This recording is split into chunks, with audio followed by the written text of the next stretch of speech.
Hello everyone, this is my first video. Today, or not even today anymore, but tonight I want to review the SSR 125 pit bike. Now it's not gonna have everything that you want on your first pit bike, but it's certainly a good alternative for like a expensive Honda or something. This bike is perfect for like 10 to 14-year-olds around that area, but I would recommend a new bike after 14.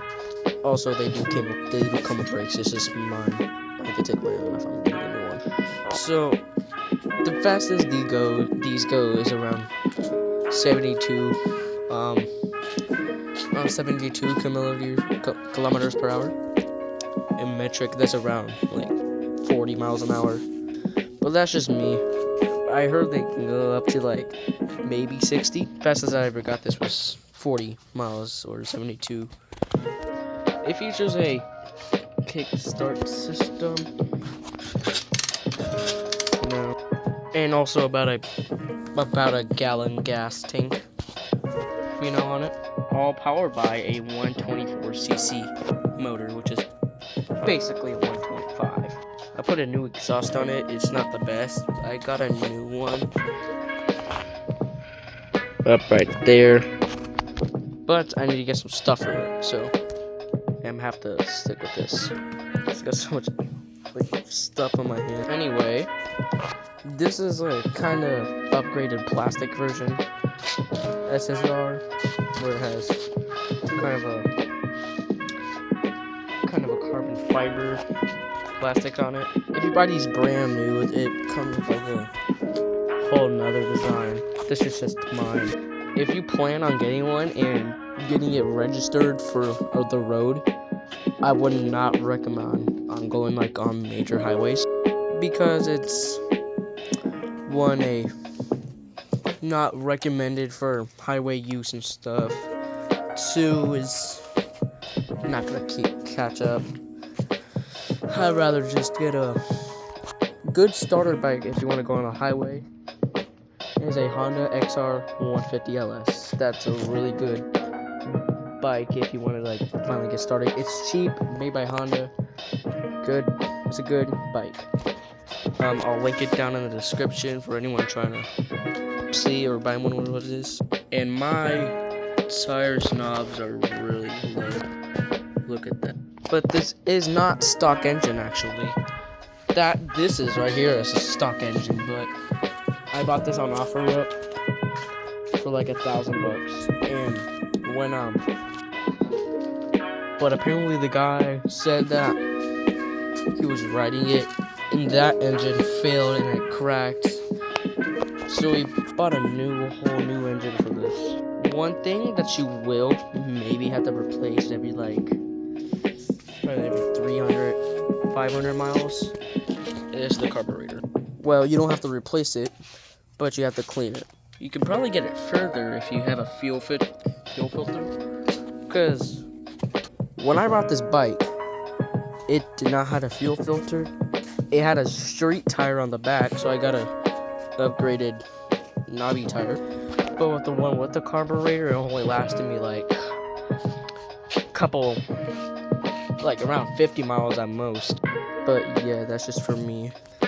The mile per gallon is not the best you're gonna get, but it actually is pretty good for a little 125. It's around 70 miles a gallon. I personally got it up to 90, I think, 94, because I was out over here in the Arizona desert with my friends, driving it. Yeah, I don't really need to refill up, because then I had an odometer on the thingy, or not an odometer, I'm sorry, I forgot what it's called. It'll counter miles that you had, and I reset it recently because I changed the oil, so I wanted to make sure. I obviously resetted it because I wanted to make sure how much miles until I need to change the oil. But I took it off because I had the is getting in the way with this front brake, which I also need to replace. That odometer was like maybe 100, or not even, probably like 95. Yeah, around 95 when I started to run out of gas in it. But it's a good bike. It's not going to be everything. It's not going to be the best bike that you ever had. But it is a good starter bike, especially for people who want to drive or want to teach their kid how to drive, but they want a cheap dirt bike. This is probably going to be your best option. Or a SSR 110. That's also a good option too. This is not personally my first bike that I ever driven. It actually kind of looked like this. This was not the first bike I ever driven also. The first bike that I ever, like actual functional pit bike, was a 2-stroke 450cc. Right there, that little one right there is around 40 cc's. So someone like stole a damn weed whacker motor and just put it in that thing, which is honestly fine. It still can go up to like the fastest I ever went down that thing. It's around 25, so that can get you places. Moving on to the bike, my major mission that I had to replace on this, I don't think it's not really common, is a stator issue. Luckily, I did not have to buy a new stator. Even if I did buy a new stator, I would have to get a new bike, because the stator is on a plate, which is connected to the engine, and that would be irreplaceable. Luckily, with this old engine, it had a stator already on it, so I just swapped out the plates on them. So yeah, this wasn't running for a bit, and I did not know why. So, but the last time I rode it was 2023, before it actually stopped working. Just want to get that rock out the tire. But then I found out the actual issue. Stator. It wasn't the actual stator fault, it was the faulty plate on it. So that was the majorest issue that I had of it. Everything else was not that bad. You know, every been a while I get a new CDI. Yeah, new CDI. I wouldn't really get a new carburetor, because the carburetors, or at least the ones I have experience with, they really haven't never broken. They have really never break. They would just get clogged with like dirty fuel and gunk, but that doesn't really happen a lot. So yeah, it's a 4-speed manual. It's all up. So if you want to go into first gear, no, go to the clutch. All speed 4-up manual, compared to the first ones like kids usually drive, which is like 1 down 3 up something. I would recommend getting you an SSR, not only for the cheap bike, but for the kids' easier way to drive. So, easier way to drive, what do you mean by that? It's an easier understanding. Personally, when I was a child, I was honestly scared of a manual like pit bike, but when I saw like CRF 50s or 110s, they had not too complicated, but complicated for me. Complicated speed box manuals or speed box patterns. But luckily with the SSR, they don't really have complicated, because it's just all up. It's 4 up. Then when you want to go to neutral, just shift it down. You know, never really had a problem with like the back section or anything, or with the front section. It's just like minor issues that you might have with it. The suspension is pretty good, you know, you can actually get some good jumps on that. But what I really like about it, adjustable suspension. The seat height on this thing is about, around 30 inches. You can adjust it probably like down to 25. 30 inches is around the seat height on this. So, which is really easy to maneuver around places, you know. It also is not too fast, but it will get pretty fast. First speed's around 5 miles an hour, maybe up to like 7. But it's never really had a problem with it, except the whole starter issue, which took me like 3 years to fix on this. It literally took me like 3 years. Yeah, so it's a pretty comfortable bike. I also do not have the back brake. So this pedal right here does nothing. It also is really some nice lightweight big bike, perfect for a child that's trying to know how to drive a manual pit bike. It's around 150 pounds, around there, maybe a little less honestly, but it's just a nice bike. Never really had a real problem, like a cylinder problem or a cracked case. Just a statter, honestly. Like, this can even be like honestly, it can be like, if you upgraded this, put like, knobby tires, like street tires on it, put some blinkers, lights, and stuff, this can be street legal, which is like not a whole upgrade if you buy like blinkers on Amazon, but I would still recommend getting the Honda XR 150 LS that I was talking about. It's around $3,000 and it's perfectly street legal. It's an enduro, so you can ride it on street and not on street, which is perfect for me because I'm turning 14. So I gotta start thinking about a first vehicle that I'm gonna drive to like Walmart and places. But like the insurance on the Honda XR 150 LS is around, from Arizona, my state, is around like $20 a month. I'm not sure how annually it is, so yeah.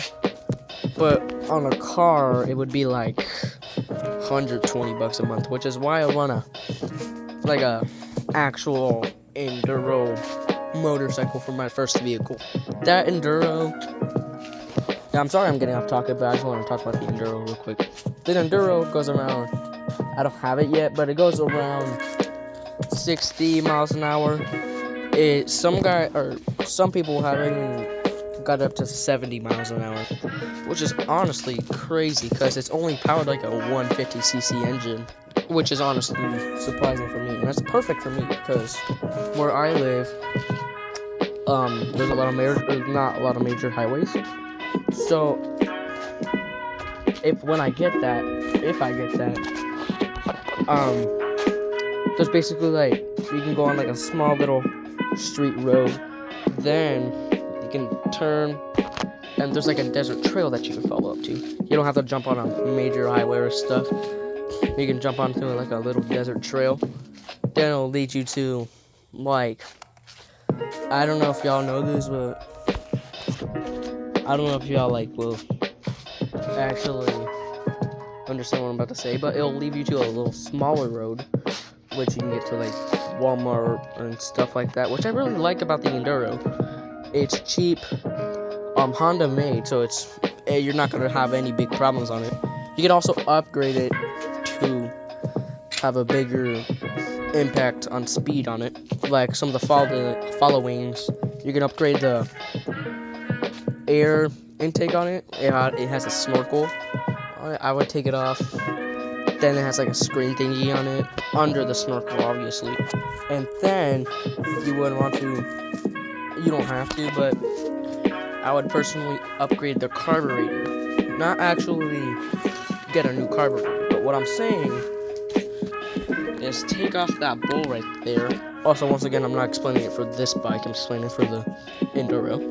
But take off the carburetor bowl, and the pilot jet, upgrade it to a little bigger, and the main jet, I would upgrade it smaller or bigger, I'm not sure, but that will make a better fuel intake, because I know with the Honda Enduros, they would sometimes, like when you try to start it up cold, they would not rev. Speaking with this bike now, with this bike I really like, I'm not sure it's going to happen to every one of y'all, but for me specifically, this fires right up. Like, it can be a cold winter's day, one kick and that's it. It's really insane, honestly.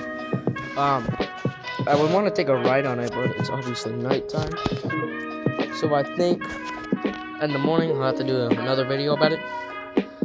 Actually driving it into like the desert, because obviously it's not registered and I'm not on age yet, so yeah. Also, one more thing about this. No, I won't know if you will have this problem, but it happened to me at least. So the whole entire not the exhaust pipe, but this exhaust thingy fell out. So I went back to the house and got a new exhaust. Then this exhaust came from a previous bike. I'm not sure, but then I went ahead and bought that. See that exhaust up there off of Amazon for like, I'm not sure. I bought it such a long time ago. I need to do some repairs on it and buy like a bigger something. I don't know. I forgot. I stopped messing with that thing. Anyways, that exhaust literally fell like, I don't know how, but it's when I had a street tire on this. It fell like right perfectly into there, and it ruined my tire. It honestly, it ruined my sprocket. It actually started to bend my sprocket, like my sprocket teeth, which is honestly really crazy. So yeah. Also, what about this bike? Is it safe? I would personally put some like Loctite on this bolt right there, unless if you're gonna be like upgrading it, because I was riding it one day and with the bolts to hold the engine up, it just fell out and I lost it, so that really kind of sucked. So I put some Loctite and I got a new bolt, put some Loctite onto the bolt, and voila, it stopped falling out. Yeah, so I don't know how it fell out, but if you're gonna do like major updates to like the motor or something, I wouldn't put Loctite on it. I'll put a substance that you can like get wet and it'll, dry off and not act like a glue. Oh, it's already dripping gas. And that's off. So yeah, that's basically it. Subscribe if you want to see more about this little Chinese pit bike. If we can reach a bit, maybe I'll get the Honda Enduro. Who knows? The Honda Enduro is a really good bike. I'll put the link in the description if you want to buy a Honda Enduro. But overall, this is a great first bike for like an 8 to 10 year old. Maybe I started on this thing when I was like 7. So yeah, but this actual original model is like a 2004. So maybe that's why it was junky to begin with. Then I started to me and my dad started to fix it and stuff, so it stopped junky. So yep, if you wanna, I'll leave a description on the SSR 125 in the link. So I'll leave the 110, 125, and the Honda Enduro in the link. So with all that said, I think this was a good review on this bike. So overall, again, great bike. It's not a forever bike. You should definitely upgrade your kid or even you in a bit, like when you're too big for. Personally, I'm way too big for it, because if I sat on my knees bend, basically what you wanted, your preferably seat height should be around when you sit on it. Your knees don't really bend, but when I sit on it, my knees bend. So I don't know, that's just me. I'm a little too big for this bike now. It was a great bike, or it still is, but yeah. All that saying, thank you for watching. Don't forget to like and subscribe if you want to see more of the bike, and make sure to leave a comment, unless if YouTube regulates my comments. Leave a like if you want to see more videos about this bike, and hey, maybe even one day I can get enough to buy that Honda Enduro. I'll see you next time. Later.